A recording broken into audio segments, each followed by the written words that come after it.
उसने कभी ख्वाब भी नहीं देखा था कि जिस लड़की के घर में वो झाड़ू पोछा लगाता है, एक दिन उसी से उसकी शादी होगी। लेकिन आगे जो हुआ वो न उसकी किस्मत में लिखा था और न ही किसी ने होते देखा था। शादी के बाद जो जिल्लत, ताने और बेइज्जती उसने सहे, वो किसी पत्थर को भी तोड़ सकती थी।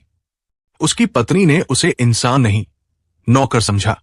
सास ने उसके आत्मसम्मान को चटाई पर बिछा दिया और जिस अमीर लड़के से उसकी बीवी दिल लगाकर बैठी थी, वही लड़का सबके सामने एक बर्थडे पार्टी में पूरा केक उठाकर उसके चेहरे पर दे मारता है और सैकड़ों लोगों के सामने उसकी हंसी उड़ाई जाती है। लेकिन किसी को क्या पता था कि जिसे सबने तुच्छ समझा, वही एक दिन साबित करेगा कि खामोश लोग जब बोलते हैं तो इतिहास बदल देते हैं। वो रात जब उसकी शादी हुई थी, वो उसकी जिंदगी की सबसे अजनबी और सबसे लंबी रात थी। कहने को दूल्हा बना था वो, लेकिन महसूस कुछ नहीं कर रहा था। बस एक ही ख्याल दिल में उठ रहा था, क्या सच में यही मेरी जिंदगी होने वाली है? क्या अब हर दिन अपमान के नाम रहेगा? कल तक जो उस बंगले में झाड़ू पोंछा करता था, आज उसी बंगले की बेटी का पति था। लेकिन पति कहलाने से कोई पति बन जाता है क्या? रीमा शहर की नामी बिजनेस वुमन, जिसे अपने पापा की हर बात मंजूर थी, पर यह शादी जैसे किसी ने उसकी जिंदगी का अपमान लिख दिया हो, और उस अपमान का बदला वो हर रोज अपने पति विनय से लेती थी, शब्दों से, तानों से और अपनी घमंड भरी नजरों से। तुम मेरी जिंदगी के सबसे घटिया फैसले हो, मेरी औकात से नीचे भी कोई होगा तो वो सिर्फ तुम हो। ये कहकर वो अपने बिस्तर पर जाकर लेट गई और विनय चुपचाप जमीन पर बिछावन डालने लगा। उसे नींद नहीं आई उस रात। बस ये सोचते सोचते आंखें भीगती रही, मैंने ऐसा कौन सा पाप किया था कि मुझे इज्जत से जीने का हक भी नहीं मिला? कहानी की शुरुआत ऐसे हुई थी। विनय एक पढ़ा लिखा लेकिन बेरोजगार लड़का था, जिसकी हालातों ने उसे शहर लाकर एक बंगले में सफाई का काम करने पर मजबूर कर दिया था। उसी बंगले में रहते थे मिस्टर आर वर्मा, एक प्रतिष्ठित उद्योगपति, और उनकी इकलौती बेटी रीमा। एक रात मिस्टर वर्मा ने विनय के सामने हाथ जोड़कर कहा, मैं तुमसे कुछ मांगना नहीं चाहता विनय, लेकिन मेरी इज्जत, मेरी बेटी के भविष्य के लिए मैं तुमसे एक विनती कर रहा हूं, मेरी रीमा से शादी कर लो। विनय हैरान रह गया, साहब मैं तो आपका नौकर हूं, मैं आपकी बेटी के काबिल कहां? लेकिन मिस्टर वर्मा ने जो जवाब दिया उसने विनय को सोचने पर मजबूर कर दिया। अगर मेरी बेटी को इस समाज की घटिया सोच से बचाना है तो उसे एक ईमानदार दिल और सच्चे इंसान के साथ जोड़ना होगा, और वो सिर्फ तुम हो। रीमा लाख मना करती रही, चिल्लाई, रोई, लेकिन मिस्टर वर्मा ने किसी की नहीं सुनी और एक दिन बिना रीमा की मर्जी के उसकी शादी विनय से हो गई। शादी की पहली रात, ओ मिस्टर पतिदेव, अब सुहागरात भी मनाएंगे क्या? रीमा ने तंज कसते हुए कहा, और विनय सिर्फ इतना बोल पाया, नहीं रीमा, मैं बस तुम्हारे कमरे में रहने की इजाजत चाहता हूं। मैं तुम्हारा पति जरूर हूं, लेकिन जबरदस्ती कुछ नहीं करूंगा। शट अप, अपनी बकवास बंद रखो और उधर कोने में जमीन पर सो जाओ।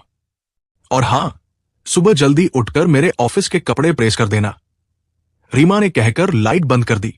उस रात विनय ने समझ लिया था, यह रिश्ता एक नाम भर है, मोहब्बत और इज्जत से इसका दूर दूर तक कोई वास्ता नहीं।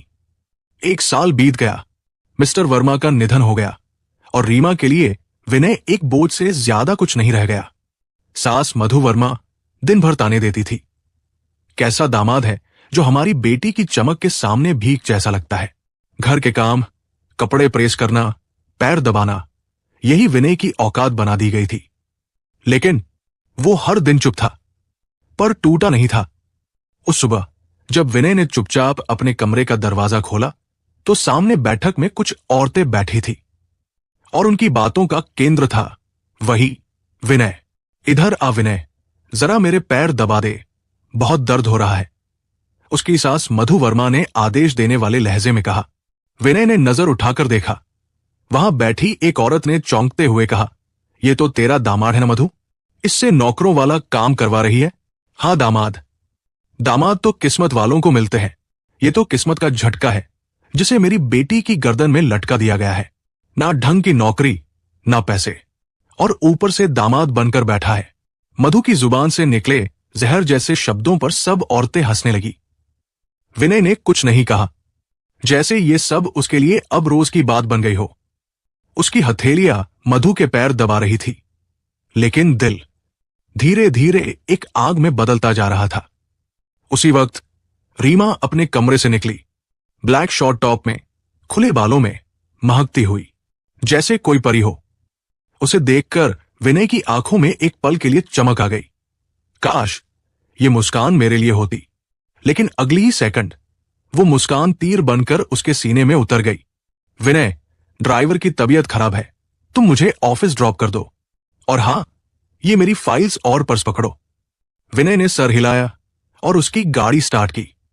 ऑफिस पहुंचते ही जब वो कार से उतरने लगा तो, रुको वहीं, रीमा की आवाज तेज थी। ये मेरा ऑफिस है, कोई देख लेगा तो मजाक बनेगा। मैं नहीं चाहती कोई तुम्हें मेरा पति समझे। बाहर रहो और घर जाकर बर्थडे पार्टी की सफाई करवाओ। ये सुनकर विनय की आंखें नम हो गई, पर होठों पर मुस्कान आ गई। तुम्हारा बर्थडे है, चाहे मेरी हैसियत कुछ भी हो, तुम्हारा दिन तो खास बनाऊंगा। वहां से जाते ही विनय ने किसी को कॉल किया और सिर्फ इतना बोला, कल का दिन रीमा की जिंदगी का सबसे यादगार दिन होगा, चाहे किसी को पसंद आए या नहीं। दूसरे दिन रात थी। मलिक मिशन पूरी तरह दुल्हन की तरह सजा था। सारा डेकोरेशन रीमा की पसंद का, और विनय ने दिन रात मेहनत करके हर छोटी चीज पर ध्यान दिया था। रीमा जैसे ही पार्टी में आई, ब्लैक ग्लिटर गाउन, गोल्डन करली बाल, हाई हील्स, एकदम परी लग रही थी। विनय ने उसे देखकर बस एक ही बात अपने मन में दोहराई, काश मैं तुमसे नफरत कर पाता, पर अफसोस मैं तो सिर्फ तुमसे प्यार करता हूं। तभी वहां नकुल बजाज आ गया, महंगी गाड़ी से, बड़े गिफ्ट के साथ। शहर का नामी बिजनेसमैन, जो अब रीमा को रिलेशनशिप और बिजनेस डील दोनों में खींच रहा था। और फिर शुरू हुआ खेल। नकुल ने पार्टी के बीच जोर से कहा, अरे रीमा, आज तो तुम्हारा पति भी है। तभी रीमा ने कहा, आओ ना विनय, साथ में केक काटो। विनय भागता हुआ आया। पहली बार रीमा ने उसका हाथ पकड़ा, लेकिन जैसे ही उसने हाथ आगे बढ़ाया, नकुल ने पीछे से उसे धक्का दे दिया। विनय का चेहरा सीधा केक पर जा गिरा। पूरा हॉल हंसी से गूंज उठा। किसी ने कहा, लूजर है ये। किसी ने कहा, इसे तो घर के काम ही करने चाहिए। रीमा भी हंसते हुए बोली, मैंने इस नौकर को पति कहकर ज्यादा ही इज्जत दे दी। विनय चुपचाप उठा, अपने कपड़े साफ किए और बस एक बात मन में दोहराई, अब बहुत हुआ, अब तमाशा नहीं, जवाब होगा। और ऐसा जवाब होगा कि ये पूरी दुनिया देखेगी। और विनय वहां से चला गया। कुछ ही देर बाद विनय फिर से हॉल में वापस आया। इस बार चेहरे पर साफ सुथरी मुस्कान थी, लेकिन आंखों में तूफान। अब तक सभी मेहमान आ चुके थे और हर कोई रीमा को एक से बढ़कर एक महंगे तोहफे दे रहा था। नकुल बजाज ने भी जेब से एक डायमंड नेकलेस निकाला और बोल पड़ा, ये मेरी तरफ से रीमा को, ब्यूटीफुल गर्ल के लिए ब्यूटीफुल गिफ्ट। ये मेरे कलेक्शन का सबसे बेस्ट पीस है। रीमा ने खुश होकर कहा, वाओ, ये तो बहुत ही सुंदर है। Thank you so much Nakul. तभी विनय अपनी जेब से एक छोटा सा गिफ्ट बॉक्स निकालकर रीमा के सामने रख देता है। ये तुम्हारे लिए है रीमा, पता है तुम्हें पसंद नहीं आएगा, फिर भी दे रहा हूं। रीमा चिल्ला उठी, कहा ना, तुम ये तमाशा मत करो। तुम्हारा 50 रुपए वाला गिफ्ट मुझे इंसल्ट लगता है। लेकिन नकुल मुस्कुराते हुए बोला, रुको रीमा, मैं देखना चाहता हूं तुम्हारा ये भिखारी पति क्या गिफ्ट लाया है। सबको असली औकात पता तो चले।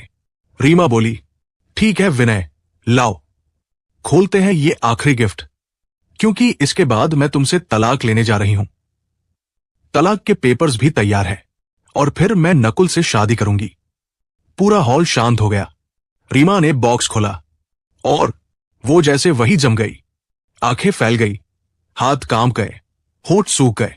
उस बॉक्स में रखी थी रोल्स रॉयस कार की चाबी और एक रियल रेयर डायमंड ब्रेसलेट, जिसकी कीमत करोड़ों में थी। रीमा की मां मधु वर्मा चिल्ला पड़ी, ये क्या है? चोरी किया है क्या तूने, या फिर नकली है ये सब? तभी विनय ने मुस्कुराकर कहा, सासू मां, ये नकली नहीं है, ये गिफ्ट मेरी पत्नी के लिए है। और हां, ये गहना किसी आम आदमी की पहुंच में नहीं होता, या तो किसी महारानी के पास होता है या किसी अरबती की बीवी के पास। पर तुम तो। नकुल कुछ बोल भी नहीं पाया, तभी उसका फोन बज गया। फोन पर आवाज आई, हेलो मिस्टर नकुल बजाज, आप बैंक रपट हो चुके हैं। आपकी कंपनी को सीज कर दिया गया है, सारे अकाउंट्स ब्लॉक कर दिए गए हैं। यह आदेश ईआर ग्रुप के सीईओ द्वारा जारी किया गया है। क्या? कौन सीईओ? नकुल कांपने लगा। फोन पर जवाब आया, आर कपूर, यानी आरुष कपूर। हॉल में जैसे बम फट गया। सबका चेहरा विनय की ओर घूम गया और विनय ने अपनी टाई सीधी करते हुए कहा, हां नकुल, वही आरुष कपूर जिसे कुछ देर पहले तुमने केक में डुबोया था, वही हूं मैं, ईआर ग्रुप का सीईओ और आज शहर का सबसे अमीर आदमी। रीमा की सांसें अटक गई। उसकी मां मधु चुप हो गई। नकुल विनय के पैरों में गिर पड़ा। सर, मुझे माफ कर दीजिए, मैं आपको नहीं पहचान पाया। पहचाना तो तुमने सही था, लेकिन देर कर दी। तुमने मेरी बीवी को फंसाने की कोशिश की, उसके साथ धोखा करना चाहा, और इसलिए मैंने तुम्हारी कंपनी खत्म कर दी। फिर विनय ने सबके सामने अपनी सच्चाई बताई। कैसे उसने एक पार्टी में पहली बार रीमा को देखा था, कैसे पहली ही नजर में उसे उससे प्यार हो गया था, और कैसे उसने अपनी असली पहचान छुपाकर एक नौकर बनकर उसके घर में काम करना शुरू किया। मैं नहीं चाहता था कि कोई लड़की मेरी दौलत से प्यार करे, मैं चाहता था कि वो मेरे दिल से प्यार करे। लेकिन अफसोस, मैंने अपनी हैसियत छुपाई और तुम सबने मेरा दिल कुचल दिया। रीमा की आंखों से आंसुओं की धार बह रही थी, लेकिन विनय अब बहुत शांत था, जैसे वो अब सब कुछ कह चुका हो। हॉल में सन्नाटा पसरा हुआ था, हर चेहरा जैसे शर्म से झुका हुआ था। और रीमा, वो तो जैसे जमीन में गड़ चुकी थी, आंखों से बहते आंसू, कांपते होंठ और दिल में एक तूफान। उसने धीरे धीरे चलकर विनय के पास आकर कहा, विनय, नहीं, अब तो आरुष कहूं, पता नहीं क्या कहूं। जो किया, जैसा किया, सब मेरी गलती थी। मैंने हमेशा तुम्हें नीचा दिखाया, जलील किया, लेकिन तुमने हमेशा मेरा सम्मान किया। आज जब सच सामने आया तो खुद से नजर मिलाने की हिम्मत नहीं बची। विनय कुछ नहीं बोला, बस एक फीकी मुस्कान के साथ उसकी आंखों में देखा। तुम अभी मुझसे कुछ कह क्यों नहीं रहे? रीमा बोली। विनय ने एक लंबी सांस ली। रीमा, तुमने सही कहा था, मैं तुम्हारे लायक नहीं था, लेकिन शायद तुम भी उस प्यार के लायक नहीं थी जो मैंने तुम्हें दिया। आज जब मेरा सच सबको पता चल गया है, तो मैं चाहता हूं मैं वहीं पर रुक जाऊं जहां तुम्हें मेरा प्यार झूठा लगता था। तुम जाना चाहते हो? रीमा की आवाज कांप रही थी। हां, क्योंकि मैं नहीं चाहता कि कोई मुझसे इसलिए प्यार करे क्योंकि मैं अमीर हूं। मैं चाहता था कि तुम मुझसे उस दिन प्यार करती, जब मैं तुम्हारे कपड़े प्रेस कर रहा था, जब मैं तुम्हारे ऑफिस के बाहर खड़ा था, जब तुम लोगों ने मुझे केक में डुबाया था। रीमा फूट फूट कर रोने लगी। विनय, मुझे माफ कर दो, मैं अब बदलना चाहती हूं। मैं अब तुम्हें समझ पाई हूं, मैं तुम्हें अब नहीं खोना चाहती। विनय ने एक कदम पीछे हटते हुए कहा, अब बहुत देर हो चुकी है रीमा। प्यार तब खूबसूरत होता है जब वो समय पर मिले, वरना वो सिर्फ एक पछतावा बनकर रह जाता है। तुम मुझे गले नहीं लगाओगे? रीमा ने कांपते हाथों से पूछा। विनय की आंखें भी अब भर आई थी। मैं हमेशा तुम्हें प्यार करूंगा रीमा, लेकिन अब मैं तुम्हारा साथ नहीं दे पाऊंगा। और ये कहते हुए विनय ने धीरे से रीमा को गले लगाया। वो आलिंगन एक अलविदा था, जिसमें मोहब्बत भी थी, दर्द भी, और एक अधूरी कहानी की आखिरी सांस भी। रीमा की रुलाई थम नहीं रही थी। वो सिर्फ इतना कह पाई, विनय, मैं तुम्हें हर दिन याद करूंगी, हर सांस में महसूस करूंगी। और विनय, वो दरवाजे से निकलकर बिना पीछे देखे हमेशा के लिए चला गया। पार्टी के फूल मुरझा गए, महंगे गिफ्ट्स बेमानी हो गए, और एक दिल एकदम खामोश हो गया। अब जरा आप खुद से पूछिए, जब किसी इंसान को उसकी औकात के नाम पर जलील किया जाए, उसके जज्बातों को कुचल दिया जाए, और जब वो टूटकर बिखर जाए, तब क्या आंसुओं से भरी एक माफी उस इंसाफ की कीमत चुका सकती है? क्या देर से आया पछतावा उसी वक्त ठुकरा दिए गए सच्चे प्यार का जवाब बन सकता है? आप ही बताइए। विनय का जाना गलत था या वो सजा थी जो रीमा को वक्त ने खुद सुनाई?